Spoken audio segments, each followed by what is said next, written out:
সংবিধান সংস্কার করতে হলে জনগণের সরকারের প্রয়োজন। আমরা বিশ্বাস করি নির্বাচিত সরকারই সংবিধান সংস্কার করার নৈতিক অধিকার রাখে। আজকে এক বিপ্লব হয়েছে, ছাত্র জনতার বিপ্লব। বিপ্লব যখন হয় তখন সংবিধান চলে না। মাঝে মাঝে দেখি সাবেক প্রধানমন্ত্রী বলে উনি এখনো রাষ্ট্রপতি, উনি এখনো প্রধানমন্ত্রী আছেন। উনি এটা ওনার কেন, আওয়ামী লীগের যারা আছেন সবার উপলব্ধি করতে হবে, যখন বিপ্লব হয় তখন কোন সংবিধানে কি প্রধানমন্ত্রী পালিয়ে যাওয়ার কোনো কিছু লেখা থাকে? কোনো কিছু লেখা থাকে না। তো সুতরাং যখন বিপ্লব হয় তখন আমরা মনে করি একটা বিপ্লবী সরকার যদি থাকতো, সেখানে যদি ইউনূস সাহেব রাষ্ট্রপতি হয়ে সর্বদল মিলিয়ে একটা সরকার গঠন করত, আমার মনে হয় সেটা আরো ভালো হতো। যাই হোক, এই ইন্টারিম সরকার আসছে, আমরা সর্বাত্মক সহযোগিতা করছি। আমরা যেই কারণে সংবিধানের কিছু প্রস্তাব রেডি করেছি বা আমরা প্রিপেয়ার করেছি, যা ডেফিনেটলি এর মধ্যে দুই ধরনের প্রস্তাব আছে। কিছু প্রস্তাব আছে আমরা মনে করি যে এই প্রস্তাব অবশ্যই এই প্রস্তাবগুলি কোন নির্বাচিত সরকারের ঠিক করা উচিত বা সেই নির্বাচিত সরকারের কনসিডার করা উচিত। আর কিছু প্রস্তাব আছে সেগুলি আমি মনে করি আমরা সব দলরা মিলে, বা যেহেতু এটা জনগণের সরকার, জনগণের ভোট দ্বারা নির্বাচিত সরকার না, কিন্তু আমি মনে করি আমরা যদি সবাই একমত হই তাহলে আমরা সেই প্রস্তাবগুলি দিতে পারি এবং এগুলি যুগোপযোগী, এগুলি ইউনূস সাহেবের সরকার সেগুলিকে আমলে নিতে পারে। কিছুদিন আগে আমরা বিএনপির অনুষ্ঠানে গিয়েছিলাম। বিএনপি 31 দফা দাবি করেছে, আমরা নৈতিকভাবে 31 দফাকে সমর্থন করেছি। আমরা শুনতে পাচ্ছি সেই 31 দফা আদলেও নাকি বিএনপি সংস্কার প্রস্তাব দিয়েছে, বাট আমরা এখনো জানি না সেই প্রস্তাবে কি আছে। আমরা আমাদের প্রস্তাবগুলি এবং এই প্রস্তাব দেওয়ার কারণগুলি আপনাদেরকে ব্রিফলি জানাই। প্রথমে আমরা আর্টিকেল 2(1) নিয়ে কথা বলি, যেখানে বলা আছে ইসলাম ইজ দ্য স্টেট রিলিজিয়ন। আমরা ইসলাম ইজ দ্য স্টেট রিলিজিয়ন এবং অন্যান্য ধর্ম, হিন্দু, বৌদ্ধ, খ্রিস্টান, তাদেরকে তাদের সিকিউরিটি এবং তারা যেন ইকুয়ালি ধর্ম পালন করতে পারে, এই ব্যাপারে আমাদের ধর্মে বলা আছে, আমাদের কনস্টিটিউশনে বলা আছে আর্টিকেল 2(1). কিন্তু আমি মনে করি গত 20 বছর যাবৎ আধুনিকতার নামে, গ্লোবালাইজেশনের নামে কেন জানি আমাদের ধর্মকে বা কালচারের নামে অ্যাটাক করার একটা প্রবণতা অনেক বেশি বৃদ্ধি পেয়েছে। আমি এটা লক্ষ্য করেছি গণজাগরণ মঞ্চের সেই বিপ্লবের পর থেকে অনেকেই সেই গণজাগরণ মঞ্চের অবস্থানকে প্রেমিস করে তার উপর ভিত্তি করে আমাদের ধর্ম এবং আমাদের মহানবী সাল্লাল্লাহু আলাইহি ওয়াসাল্লামকে বিভিন্নভাবে কটূক্তি এবং অপমান করার একটা পায়তারা করা আরম্ভ করেছিল। আমি মনে করি ইসলাম যদি স্টেট রিলিজিয়ন হয়েই থাকে আমাদের ধর্মে দেওয়া, তাহলে এই সংবিধানে যেখানে 90% মানুষ মুসলমান, সেখানে আমাদের হযরত মুহাম্মদ সাল্লাল্লাহু আলাইহি ওয়াসাল্লামের নাম থাকবে না, এটা আমি মানসিকভাবে মেনে নিতে পারি না। আমি মনে করি আমি জানি অন্য আইনে আছে যে ধর্মীয় অনুভূতিতে আঘাত আনলে 2 বছর কারাদণ্ড, কিন্তু অন্য আইন আবার এও আছে যে জাতির জগৎ নিয়ে কথা বললে 5 বছর কিংবা 10 বছর কারাদণ্ড। তো সেই ক্ষেত্রে আমি বলতে চাই যে আমার মহানবী হযরত মুহাম্মদ সাল্লাল্লাহু আলাইহি ওয়াসাল্লামের এই নামটা, ওনাকে নিয়ে কটূক্তি করাটা, এই ব্যাপারটা যাতে ডিসকারেজ এবং এটা করলে কি অপরাধ হতে পারে সেটা গুরুত্ব দেওয়া সংবিধানে থাকা উচিত। এতে করে সেকুলারিজম অ্যাটাক হবে না, এতে করে অন্য ধর্মকে উচ্ছেদ করা হবে না। বিকজ আমরা এই ধারাতেই বলে দিচ্ছি যে কোনো ধর্মকে আমরা রেসপেক্ট করি এবং সবাই সর্বকর্মকাণ্ড করতে পারে। At the same time article 94 যেখানে আমাদের কোর্ট কিভাবে কনস্ট্রাকশন হবে সেগুলি বলা আছে, সেখানে আমি মনে করি মালয়েশিয়ার, ইন্দোনেশিয়ার আদলে যারা ইসলামিক ল দ্বারা পরিচালিত হতে চায়, ফ্যামিলি ম্যাটার্স অন্য ম্যাটার্স, সেখানে ইসলামিক ল এর প্রভিশন থাকা উচিত। যারা ইসলামিক কোর্টে ইনভোক করবে তাদের যদি, যেমন এখানে সাকসেশনের ম্যাটার থাকতে পারে, উইলের ম্যাটার থাকতে পারে, ফ্যামিলি ম্যাটার্স থাকতে পারে, সম্পত্তি যেটা আপনার সম্পত্তি আইন বলেন বা সেই প্রভিশনগুলি যদি কেউ চায় ইসলামিক ল দ্বারা পরিচালিত হবে, তাহলে ইসলামিক কোর্টের প্রভিশন থাকা উচিত। আমি মনে করি, শুনেন একটা কথা বলি, গ্লোবালাইজেশন আর মডার্নাইজেশনের নামে আমরা আমাদের কৃষ্টি, কালচার, ধর্ম থেকে অনেক দূরে সরে যাচ্ছি। ধর্মকে সবাই আপ টু ডেট মনে করে না, বাট আমি মনে করি this is the perfect time that we should come back to our root. আমাদের কালচার, আমাদের ধর্ম, আমাদের এই জিনিসগুলিকে আমাদের এখন ফিরিয়ে নিয়ে আসা উচিত এবং যথাযথ সম্মান দেওয়ার জন্য সংবিধানে এদের অবস্থান দেওয়া উচিত। এটা আমরা আমাদের এখান থেকে প্রস্তাব জানাচ্ছি। আর্টিকেল 145 ইন্টারন্যাশনাল ট্রিটির কথা বলা আছে, আপনারা যদি দেখেন, আমি মনে করি এইবার 17 বছরে আমরা দেখেছি পার্লামেন্টে কিভাবে দেশ বিক্রির পায়তারা, আদানি চুক্তি চুক্তি থেকে আরম্ভ করে অন্যান্য কিছু। আমি মনে করি যেই চুক্তিগুলি হয় শুধুমাত্র রাষ্ট্রপতির কাছে প্রধানমন্ত্রী যাবে আর নিয়ে আসবে, রাষ্ট্রপতিকে দেখাবে। জনগণের সামনে যে কোনো ইন্টারন্যাশনাল ট্রিটি, আন্তর্জাতিক চুক্তি খোলাখুলি ভাবে জানিয়ে দিতে হবে। জনগণ জানতে চায় জনগণ কি দিল, জনগণ জানতে চায় জনগণ কি পেল। বাংলাদেশ স্বাধীন বাংলাদেশ, সার্বভৌম দেশ। আমরা কোন দেশের অধীনে না, আমরা সবার সাথে বন্ধুত্ব করতে রাজি। At the same time we must make sure we have our heads high. আমাদের মাথায় রাখতে হবে আমরা সসম্মানে যারা সবার সাথে সেই সম্পর্ক রাখতে পারি। কোন স্বামী স্ত্রীর সম্পর্ক কারোর সাথে নাই, কোন বড় ভাই ছোট ভাইয়ের সম্পর্ক কারোর সাথে নাই।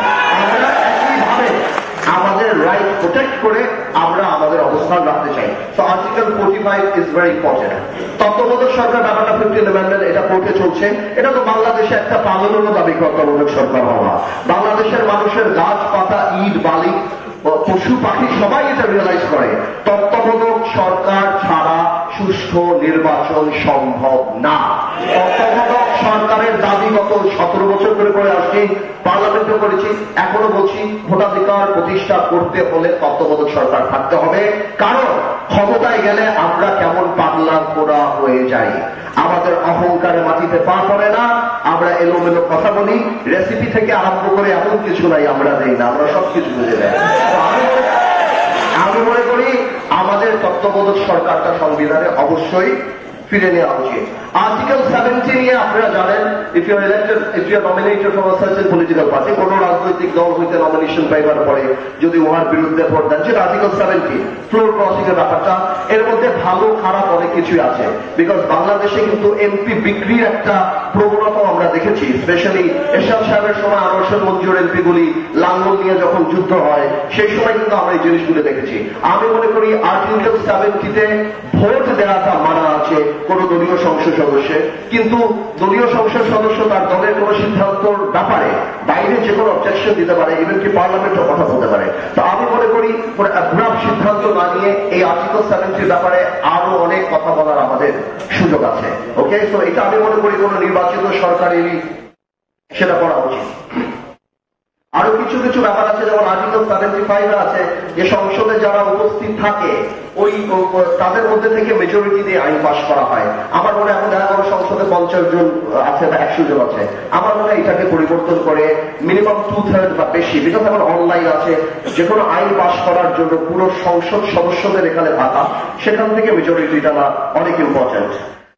আর্টিকেল 70-তে এডুকেশনের ব্যাপার আছে, বাট আমরা মনে করি এখানে এই এডুকেশনের জায়গা আছে অনেক, আসলে আমাদের কনস্টিটিউশনটা অনেক সরলি ড্রাফটেড, ইন দ্য সেন্স এটাতে অনেক ইন্টারপ্রিটেশন করার রুম থাকে। তো আমি মনে করি আরো স্পেসিফিক হওয়া উচিত। আর্টিকেল 70-তে লেখাপড়ার ব্যাপারে, শিক্ষার ব্যাপারে আছে। আমি মনে করি এখানে বাংলা, ইংলিশ, মাদ্রাসা, ধর্ম, গভর্নেন্স, এনভায়রনমেন্ট এবং ক্লাইমেট চেঞ্জ নিয়ে থাকা উচিত। We need to educate our children, আমাদের ভবিষ্যৎ প্রজন্মকে গুড গভর্নেন্স, ক্লাইমেট চেঞ্জ, সেগুলি নিয়ে আমাদের কথা বলা উচিত। আরেকটা ব্যাপার হলো ডিসএবল, যারা অটিস্টিক বাচ্চা বা যারা শারীরিকভাবে সক্ষম না, এরকম অনেক পরিবার বাংলাদেশে আছে। আর্টিকেল 15D আর 28D এই ব্যাপারে কথা বলে, বা আমি আবার মনে করি এটা ইনাফ না।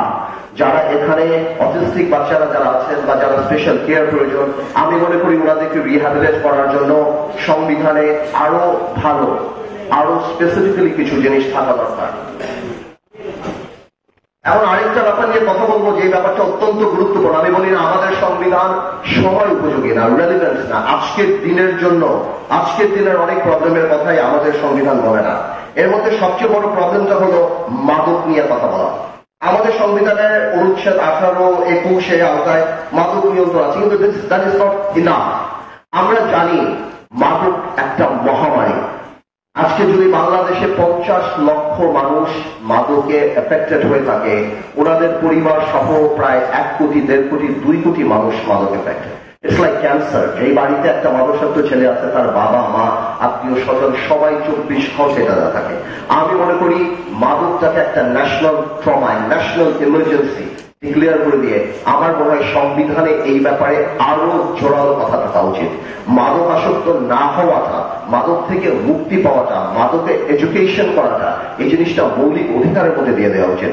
Every school must have this rehabilitation কর্নারের জন্য জায়গা, যেখানে স্কুলে যে বিভিন্ন এনজিও বা সরকার থেকে যে মাদকের ব্যাপারে এডুকেটেড করানো হবে। এটা লজ্জার ব্যাপার না।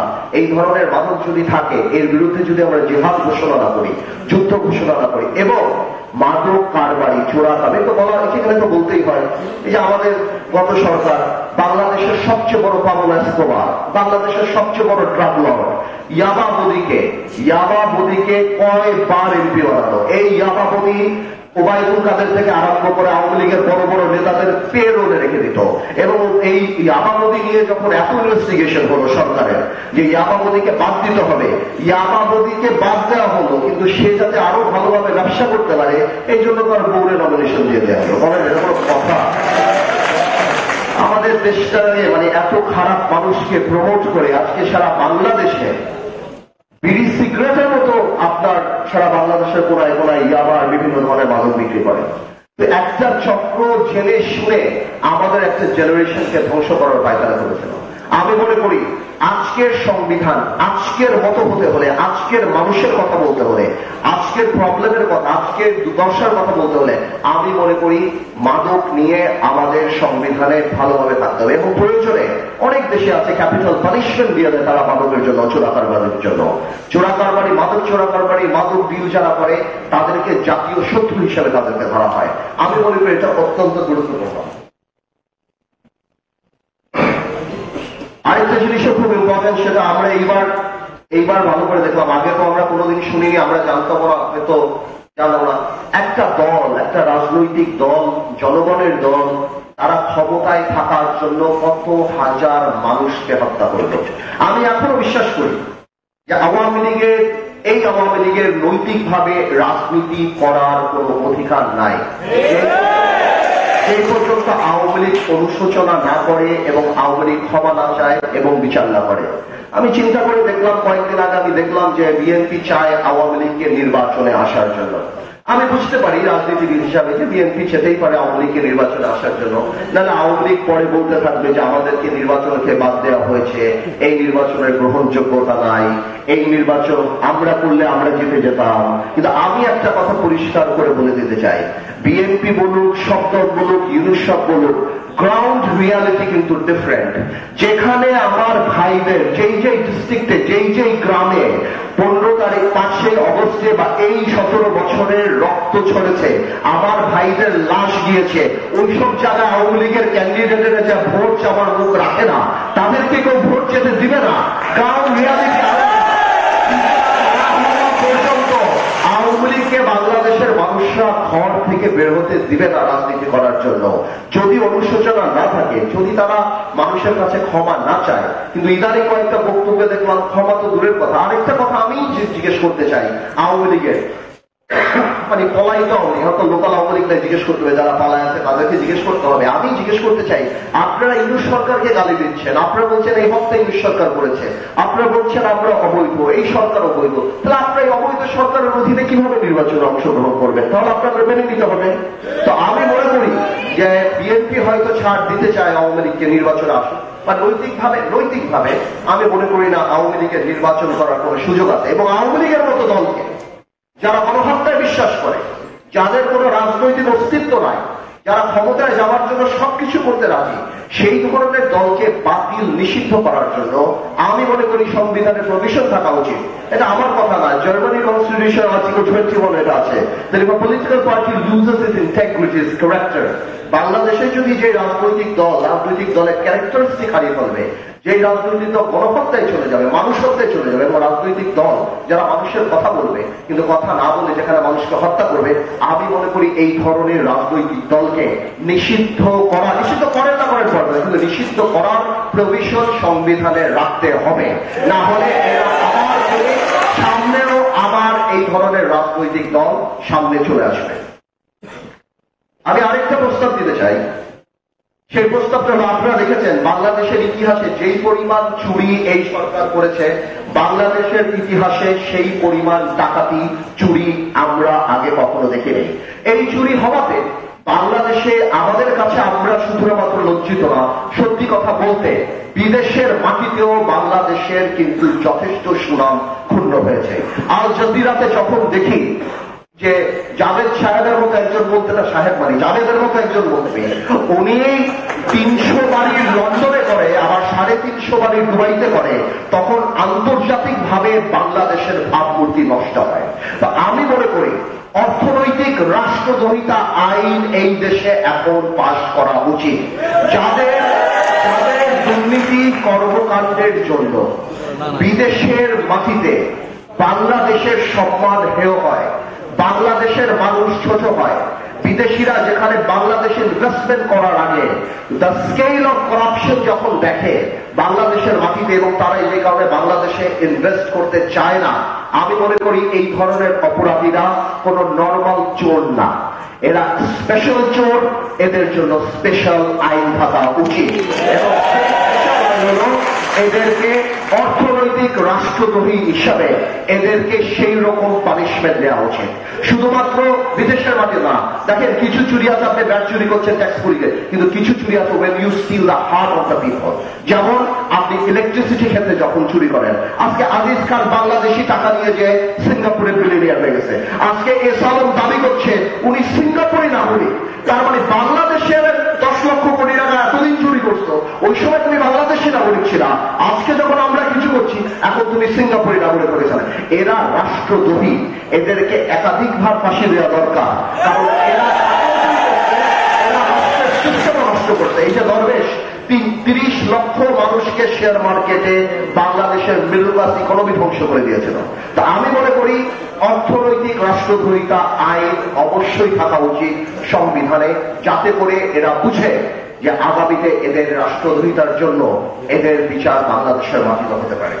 আরেকটা ব্যাপারে অনেকদিন ধরে এই জিনিসটা আমার দৃষ্টি আকর্ষণ করছে, তো আর্টিকেল 66 কারা এমপি হতে পারবে। আপনি যদি আর্টিকেল 66 দেখেন, সেখানে বলা আছে এমপি হতে হলে 25 বছর বয়স হতে হবে, এমপি হতে হলে মানসিক ভারসাম্য হওয়া যাবে না, অথবা নৈতিক শৃঙ্খলা জনিত অপরাধে কারাদণ্ড যদি থাকে, অথবা যদি যুদ্ধাপরাধী বা মানবতা বিরোধী অপরাধী হয়, অথবা যদি ডুয়েল পাসপোর্ট হয়।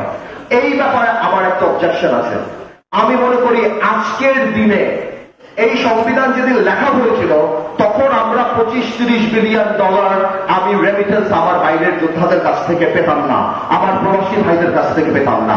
আজকের সিচুয়েশন ইজ ডিফারেন্ট। প্রবাসী ভাইরা যদি 100 কোটি টাকা পাঠায় সেটা আমরা খেয়ে ফেলবো, আমরা নিয়ে দেবো, কিন্তু তারা ইলেকশন করতে ছেলে আমরা ইলেকশন করতে দেবো না, এইটা কিন্তু ঠিক না পারে। প্রবাসীদেরকে সম্মান করা মানে এয়ারপোর্টে লঞ্চ করা না, প্রবাসীদের সম্মান করা মানে তাদেরকে ভালোবাসা, যাতে করে আমরা ফিল করি ওই ভালোবাসার সাথে এই সম্মানটা আসবে। আমি 12 বছর আগে পার্লামেন্টে এই কথা বলেছি যে আজকে মানসিক ভারসাম্যহীন, নৈতিক শৃঙ্খলা জনিত অপরাধ বা যারা মানবতা বিরোধী অপরাধের সাথে জড়িত তাদের নামের সাথে আপনারা প্রবাসীর নাম কিভাবে রাখতে পারেন? এই প্রবাসী, এটা তো তাদের জন্য ইনসাল্ট। ঠিক আছে, আপনি সেটা নিয়ম করে দেন। আমরা জানি সবাই খালি টাকা চুরি করার জন্যই ডুয়েল পাসপোর্ট দেয় না, বিদেশে পালানোর জন্য দেয় না। অনেক মানুষই বিদেশে থাকে, সেখানে বিদেশে ভালো করে ব্যবসা বাণিজ্য করার জন্য তারা ডুয়েল পাসপোর্ট নেয়। ডুয়েল পাসপোর্ট থাকার কারণে তাদের সেই ব্যবসা বাণিজ্য ভালোভাবে তারা করতে পারে, তারা ট্যাক্সের মধ্যে আসতে পারে, এরকম অনেক এক্সপার্টিজ আছে। যদি দরকার হয় তাহলে দরকার পড়লে নিয়ম করে দেন যে একটা সার্টেন অ্যামাউন্ট অফ রেমিটেন্স যদি তারা পাঠায় তাহলে তারা কোয়ালিফাই করে যে তারা নির্বাচন করতে পারবে। কিন্তু ডুয়েল পাসপোর্ট থাকলে যে আপনি তাকে নির্বাচন করতে দিবেন না, নির্বাচন সিস্টেম থেকে বাইরে ফেলে দেবেন, আমি মনে করি এটা প্রবাসীদের জন্য অত্যন্ত অপমানজনক। প্রবাসীরা যদি ভোট দিতে পারে তাহলে তারা নির্বাচন করতে পারবে না কেন?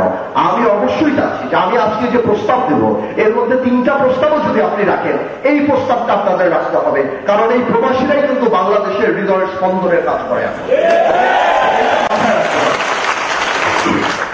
আরেকটা ব্যাপার আসতেছে, আমাদের পার্লামেন্টে আমরা জানি নারীদের একটা কোটার ব্যবস্থা আছে। আমি মনে করি এই প্রবাসীর বাইরেও আরেকটা সেকশন আছে, সেটা আমাদের গার্মেন্টস এর শ্রমিক ভাইয়েরা। এই গার্মেন্টস এর শ্রমিক ভাইদের কোন স্পেশাল প্রোটেকশনের জন্য আমাদের কিছু নাই। আমি মনে করি প্রবাসী কোটা এবং গার্মেন্টস এর শ্রমিক কোটায় সংসদ সদস্য পার্লামেন্টে থাকা উচিত। সংখ্যা কি হয় সেটা বড় ব্যাপার না, 3 জন হতে পারে, 5 জন হতে পারে, কিন্তু এত বড় এই গার্মেন্টস দিয়ে আপনি মাসে 25 মিলিয়ন 30 মিলিয়ন আপনি অর্থ কামাই করছেন, আপনি প্রবাসীদের কাছ থেকে টাকা কামাই করছেন। গার্মেন্টস এর মালিকরা তো লেকশোর ওয়েস্টের হোটেলে কনফারেন্সে সরকারকে তাদের অধিকারের কথা বলে।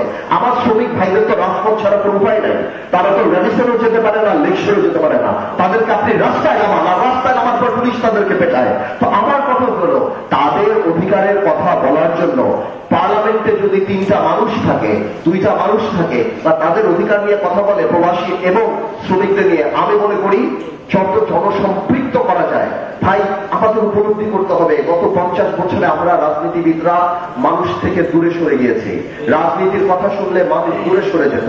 আমাদের এখন সবভাবে আমাদের কাজে কর্মে ওই ইচ্ছা ওই প্রয়াস থাকতে হবে যত সম্পৃক্ত সাধারণ মানুষকে, সাধারণ মানুষের অধিকার রক্ষার প্রক্রিয়াকে আমাদের সাথে সংসদের সাথে সম্পৃক্ত করা যায়। তাহলেই মানুষ মনে করবে যে আমরা তাদের কথা বলি। এই যে আমরা মহিলা এমপিতে কোথা দিয়ে রাখলাম, যেখানে মমতাজ যারা যারা ছিলেন ওনারা এমপি ছিলেন, এই মহিলা কোটা দিয়ে তার মানে কি নারী হলেই আপনি এমপি হতে পারবেন? This can be a qualification. এর যে যদি আপনি এটা করতেন যে ঠিক আছে মহিলা কোটা আসবে কিন্তু শ্রেণীভিত্তিক আসবে, মহিলা কোটা আসবে কিন্তু ক্লাস প্রেজেন্টেশন হবে। আজকে একজন ডাক্তার মহিলা আসবে বাংলাদেশের সকল নারী ডাক্তারের অধিকার নিয়ে কথা বলার জন্য। আর যে একজন নারী শিল্পী আসবে বাংলাদেশের সকল নারী শিল্পীদের, একজন নারী সাংবাদিক আসবে বাংলাদেশের সকল নারী সাংবাদিকের অধিকার নিয়ে কথা বলার জন্য।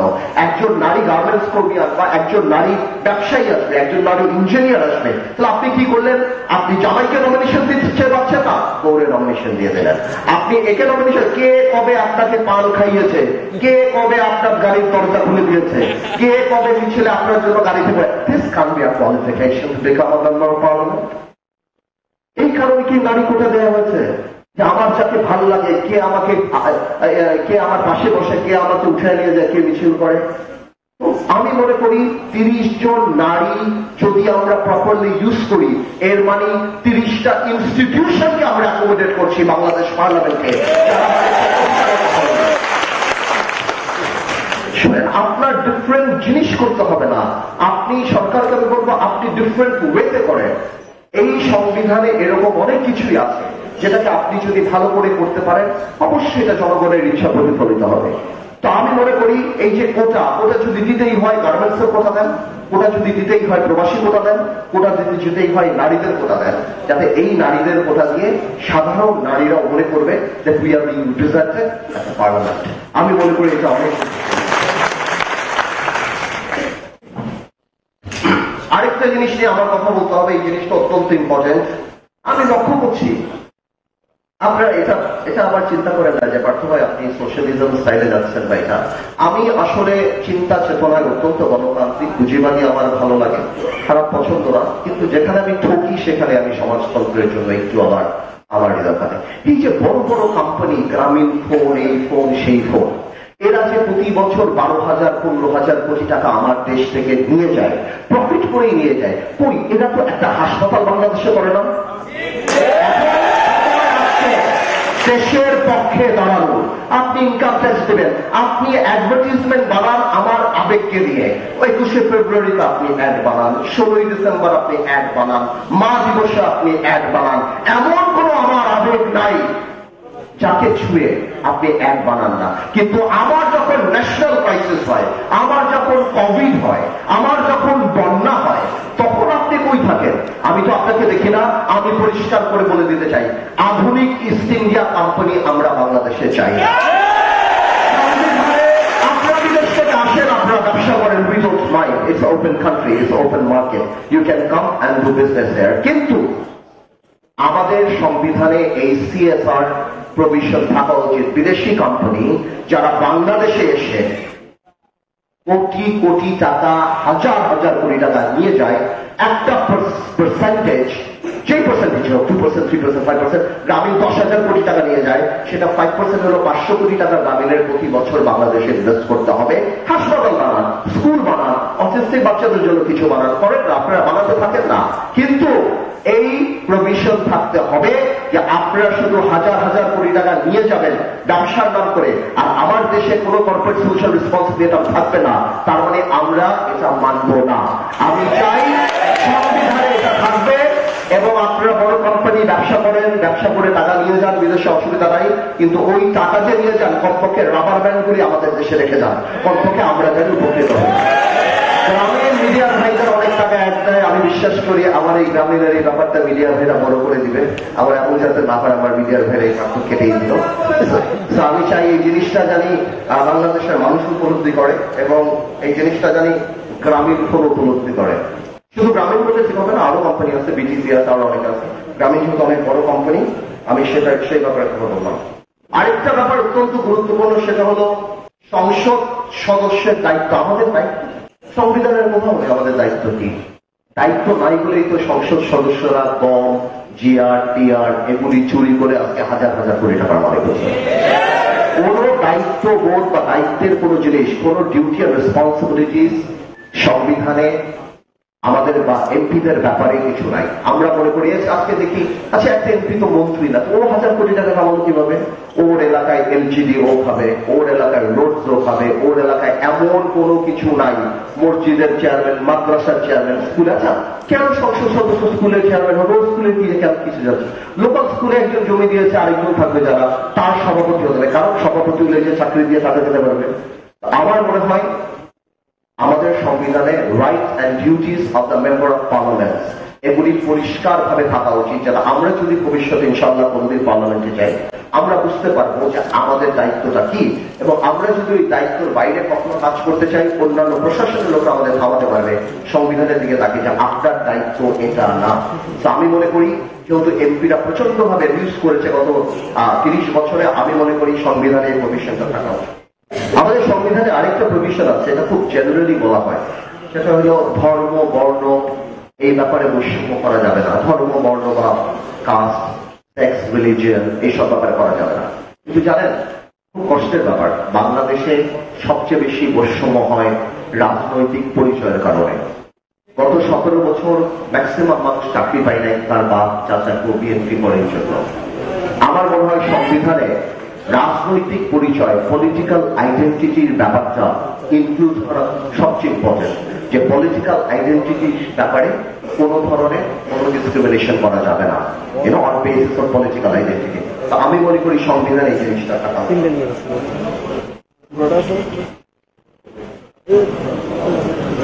গুম খুনের ব্যাপারে আসলে কোন সংবিধানই পৃথিবীতে গুম আর খুনের ব্যাপারে সাপোর্ট করে না। আইন বানিয়ে তো আসলে হবে না, তারপর আইন থাকতে হবে। তবে আমি মনে করি আইনের চেয়ে বেশি থাকতে হবে এখানে মানসিকতা। আমরা চাই এই গুম খুনের ব্যাপারে অনেক বেশি প্রোটেকশন থাকুক, যাতে করে ভবিষ্যতে এই ধরনের মর্মান্তিক জিনিসগুলি বাংলাদেশের মাটিতে না হয়। আরেকটা ব্যাপার আছে, সেটা অনেক ইম্পর্টেন্ট, সেটা হলো আজকের দিনে পরিবেশের ব্যাপারটা। আমাদের 18 ক জীব বৈচিত্র্য, প্রাকৃতিক সম্পদ, পরিবেশ রক্ষা, রাষ্ট্রের নিয়ন্ত্রণ, এইসব ব্যাপারে কথা বলে আমাদের প্রশ্ন করা হলো এই জিনিসটাকে আরো অনেক ইম্পর্টেন্স দেওয়া, সবুজ ও দূষণমুক্ত পরিবেশ তৈরির জন্য কমিশন গঠন করা, টেকসই উন্নয়ন নবায়ন। সবচেয়ে বড় কথা হলো মানুষকে এডুকেটেড করা, স্কুল, কলেজ, মসজিদ, মাদ্রাসা সব জায়গায় বুঝানো যে পরিবেশ আমাদের জন্য কত ইম্পর্টেন্ট, যে পরিবেশ না থাকলে কিন্তু বাংলাদেশের মাটি থেকে আরম্ভ করে বাংলাদেশের আকাশ পুরোটাই কিন্তু আমাদের। এই পরিবেশ যদি আমরা রক্ষা না করি আলটিমেটলি কিন্তু সামনে আমাদের ভবিষ্যৎ তো থাকবেই না, দেশ ধ্বংস হয়ে যাবে। এখন কিছু রাজনৈতিক কথা বলে এই কথাগুলি বলা খুব ইম্পর্টেন্ট। আরো কিছু প্রস্তাব যেটা অন্যান্য রাজনৈতিক দলরা দিচ্ছে, এর মধ্যে সবচেয়ে বড় ব্যাপারটা হলো প্রপোর্শনাল রিপ্রেজেন্টেশন, সমানুপাতিক পারে, যার মানে যেভাবে ভোট মানে উইনার টেকস অল এরকম যাতে না হয়, সমানুপাতিকটাই নিয়ম এখন করার জন্য অনেকে চেষ্টা করছে। নৈতিকভাবে আমি এটার পক্ষে না, এই জন্য এটার পক্ষে না, বাট আমার মনে হয় বাংলাদেশ এটার জন্য এখনো প্রিপেয়ার না। আর এটা এত বড় একটা ব্যাপার, সেটা এই সরকার না, বরং আগামীতে যারা রাজনৈতিক সরকার আসবে সেই ধরনের সরকারের উচিত হবে এই ব্যাপারে কাজ করা, বসা, বোঝা। এবং সেই সরকার যদি মনে করে তাহলে আমি মনে করি সেটা ঠিক আছে, তবে এই সরকার I think is too weak এত বড় একটা সিদ্ধান্ত নেওয়ার জন্য। দ্বিতীয়, প্রধানমন্ত্রী এবং রাষ্ট্রপতির ক্ষমতার ভারসাম্য, জুডিশিয়াল কমিশন, জাজদের অ্যাপয়েন্টমেন্ট, এই ব্যাপারগুলি নিয়ে আমরা সবসময় কথা বলি। আমি মনে করি এই ব্যাপারগুলিও, অম্বাডসম্যান ক্রিয়েশন, সবকিছু আমি মনে করি এই ব্যাপারগুলিও আগামীতে যারা সরকারে আসবে বা আগামীতে যারা রাষ্ট্র পরিচালনার দায়িত্বে থাকবে তারা বসে পড়া উচিত, বিকজ এগুলি নালে অনেক প্রশ্ন থেকে যাবে, এগুলি সাধারণ কোনো কিছু না। আরেকটা ব্যাপার আসে দ্বিকক্ষ বিশিষ্ট পার্লামেন্ট। আমি মনে করি দ্বিকক্ষ বিশিষ্ট পার্লামেন্ট বাংলাদেশে অত্যন্ত ইম্পর্টেন্ট। এটার ব্যাপারে আমি নৈতিকভাবে মনে করি আজকে যারা হার্ট অফ দ্য পিপল, যারা সেটা উপজেলা চেয়ারম্যান, ইউনিয়ন পরিষদের চেয়ারম্যান, পৌরসভা, আজকে বাংলাদেশে 450 উপজেলা চেয়ারম্যান, 111টা পৌরসভা আছে, এনাদের বসার কোনো জায়গা নাই। এরকম একটা কক্ষ যদি হয় যেখানে তারা বসতে পারবে এবং বাজেট নিয়ে তারা কথা বলতে পারবে, অথবা এদেরকে নিলে বাদ দিলাম, সমাজের অনেক গ্রহণযোগ্য মানুষ আছে যারা সমাজে এই রাজনীতির ধাক্কা ধাক্কি বা এই নোংরামি পার হয়ে তারা রাজনীতিবিদ হতে পারে না, তাদের এক্সপার্টিস থেকে, তাদের কন্ট্রিবিউশন থেকে কিন্তু আমরা দূরে সরে যাচ্ছি, আমরা কিন্তু পাচ্ছি না। তো আমরা মনে করি এই ধরনের মানুষদেরকে অ্যাকোমোডেট করার জন্য দ্বিকক্ষ বিশিষ্ট পার্লামেন্ট কিন্তু অত্যন্ত প্রয়োজন বাংলাদেশে। আমি বারবার বলি সব ধরনের মানুষকে নিয়ে আমাদের প্রথম থেকেই কথা ছিল একটা আসুন সবাই মিলে দেশ করি, আমরা সবাইকে নিয়েই, এবং মেধাকে, যার কারণে আন্দোলন, মেধাকে আপনার ইম্পর্টেন্স দিতে হবে। কয়েকদিন আগে বলেছিলাম যে আপনার সুযোগ করে দিতে হবে সবাইকে বিখ্যাত হওয়ার, সবাই বিশ্বস্ত হবে আর আপা আপা করবে, আর আগামীতে এরকম আরেকটা সরকার আসবে, তাহলে এই সরকারের অবস্থা তাই হবে। আমরা কিন্তু এই সিস্টেমকে করাপ্ট করে ফেলি। তো আমি মনে করি যে আগামীতে দ্বিকক্ষ বিশিষ্ট পার্লামেন্ট, যেটা বিএনপি বেশ অনেক আগেই, ভেরি ইন্টেলিজেন্টলি বিএনপি বেশ অনেক আগেই আপনার ইন্ট্রোডিউস করেছে, কিন্তু ভেঙে বলে নাই যে তারা দ্বিকক্ষ বিশিষ্ট পার্লামেন্টে কি এক্সপার্টিস চায় না আপনার আমাদের উপজেলা লেভেলে যারা আছেন বা যারা তাদেরকে চায়। আমি মনে করি এই রূপে আইদার আপনার উপজেলা, ইউনিয়ন পরিষদের চেয়ারম্যান থেকে আরম্ভ করে তাদের জন্য যদি 700 সদস্য বিশিষ্ট করেন, যদি না করেন সমাজের একদম গ্রহণযোগ্য ব্যক্তি যারা সমাজকে কিছু দিতে পারবে, তাদেরকে শুধু ক্রাইসিসের সময় তত্ত্বাবধায়ক সরকার আর ইন্টারিম বানানোর জন্য পর্যাপ্ত দরকার নাই, তাদেরকে প্রথম দিয়েই তো আমরা আমাদের সাথে রাখতে পারি। তো আমি মনে করি তাদেরকে যদি রাখি, আমি মনে করি সেটা বাস্তবে আমাদের কাজ দেবে। আমি আর বেশি সময় নেব না, I have bored you all enough আমার মনে হচ্ছে। আমি অল্প একটু কথা বলে অল্প একটু কথা বলে আমি শেষ করি। দেখুন, অনেক ত্যাগের বিনিময় কিন্তু আমরা এই স্বাধীনতাটা পেয়েছি। দ্বিতীয় স্বাধীনতা, যেটা আমি বলবো সমৃদ্ধির স্বাধীনতা, মুক্তির না। মুক্তির স্বাধীনতা 1971কে আন্ডারমাইন করার কোনো ধরনের কোনো সুযোগ নাই, সেটাই আমাদের মুক্তিযুদ্ধ। মানে আমি মনে করি এই স্বাধীনতাটা আমাদের সমৃদ্ধ মুক্ত চিন্তার স্বাধীনতা, যেখানে আমরা সবাইকে নিয়ে রাষ্ট্র বানানোর একটা স্বপ্ন দেখি। At the same time, we have to create the atmosphere, we have to create an example. ওই এক্সাম্পল আমাদের বানিয়ে যেতে হবে যে আগামীতে কোন স্বৈরাচার সরকার জানি বাংলাদেশে আসে না, আর যদি আসে তাহলে এই দৃষ্টান্তমূলক বিচার এই হত্যাকারীদের আমাদের করে যেতে হবে, যাতে করে আগামীতে আসার আগে তারা 10 বার চিন্তা করে যে স্বৈরাচার হতে হলে কিন্তু সর্বস্ব নিয়ে আমাদের ভেঙে যেতে হবে। একটা কথা বলি, 75-এর 15ই আগস্ট কিন্তু হত্যাকাণ্ড হয়েছে, অপমানিত হয় নাই। এবার অপমানিত হয়েছে, অসম্মানিত হয়েছে। এই জন্য বলছি আগামীতে কোন সরকারের যদি সাকসেসফুল হতে হয়, একটা কাজই করতে হবে, আওয়ামী লীগকে হৃদয়ের কাছে রাখতে হবে, আওয়ামী লীগের ফুলের বইটা বাম দিকে রাখতে হবে, খালি ওইটা দেখতে হবে। জীবনে এটা করবেন না, অপমানিত আপনি হবেন না। আপনাদের সবাইকে ধন্যবাদ।